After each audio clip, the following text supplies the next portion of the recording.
Release Nnamdi Kanu, Igbo traditional rulers tell Buhari. Welcome to the news, and thank you for tuning in to listen. It is quite alarming. It is quite wrong. It is not right in all logical and rational sense that you call protesters that are calling for separation or for secessionist groups, you call them terrorists. You call them terrorist people. You tag them group of terrorists.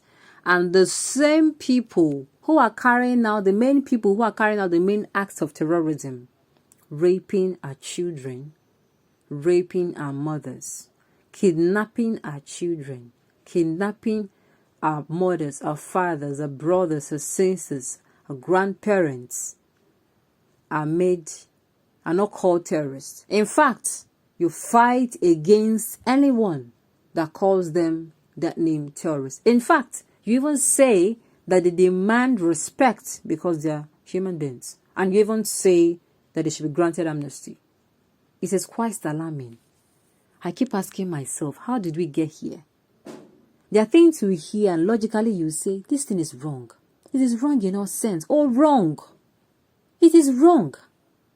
And then, these are the things that you see the federal government of Nigeria doing.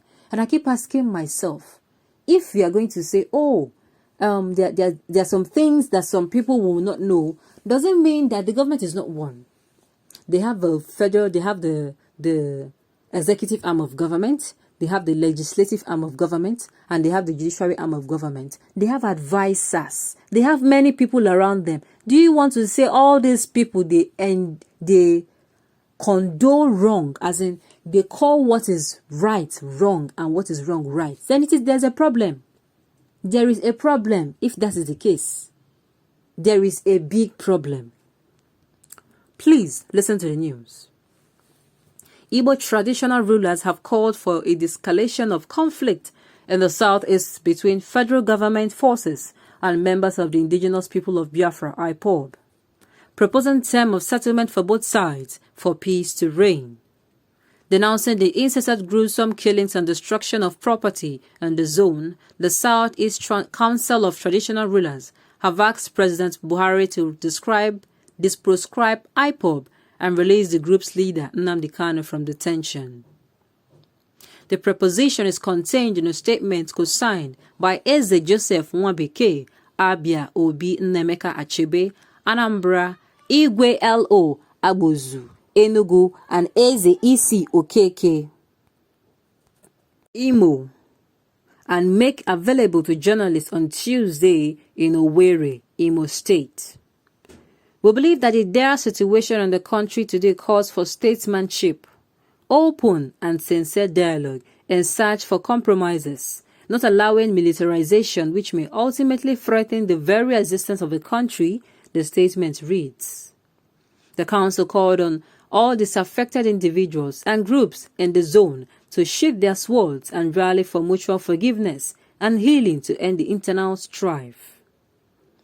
Cutting our nose to spite our face does not help our present situation. It is senseless to destroy our homeland or be an accessory to its destruction. In order to prove our marginalization, the traditional rulers said.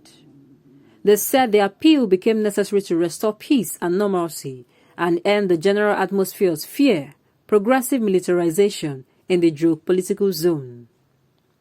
They urged IPOB and its affiliate unit to immediately stop all provocative rhetoric and actions that promotes violence, fear, and lawlessness. As part of creating the enabling environment for reconciliation and peace building, the ongoing sit-at-home on Mondays or any other day in the South should end forthwith, the council pleaded.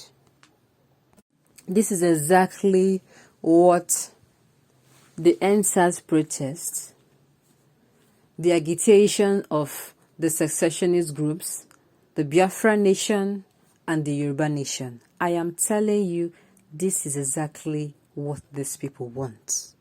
They do not want violence. They do not want the spilling of blood, the destruction of property. If you call each and every one of them, you will hear from their mouth that they do not want it. This issue of dialogue is long overdue. It is long overdue. The government should at least try and employ it. It is not everything that needs coercion. It is not everything that you respond to with force, with violence. You don't see an eye for an eye and you don't say, since they have refused to listen, you do this. No. These people, they are not even your family members. They are not going to understand you until you come to an understanding. It is even written that two does not work together unless they agree. There should be an agreement. What are your complaints? What are your grievances? Why are you doing this agitation? Then they will tell you. And at the end of the day, you will see that things will go back to normal. If at the end of the discussion, peace continues to reign, justice is not biased, there is fairness and equity in the land, in allocation of appointments, resources, and funds, there is equity. I am telling you, and there is the insecurity in Nigeria is being dealt with once and for all, and this thing called nepotism and favoritism departs, ethnicism departs, tribalism departs. I am saying that all this protesting and agitating will come to an end. Nobody's allergic to peace. No one is allergic to peace. No one loves violence. Nobody eats violence. Peace is what we need. Peace is what the citizens of Nigeria needs. I will say and say again, I do not know what is taking them too long from coming together and making sure that there is dialogue. I do not know. And you know, the people cannot say to the government, you listen to us. This is how they are getting the attention of the government. The government has refused to call them. It is when the government call for this dialogue now that these people will go. You cannot say the government will listen to you. That is why they have come. They have said, okay, listen to us. That is the agitation and the protesting we are seeing today. The government has refused to listen to them, have even chose to not just ignore them, but to dehumanize some of them. It is very sad. It is sad. Both parties should come together, allow what happened to remain in the past, look forward for a place of healing, forgive each other, and come together and dialogue. This will solve a lot of problems. It will save a lot of lives. It will save a lot of property from being destroyed. That is just the truth. And I just wish that the government will wake up today. Now there is still time.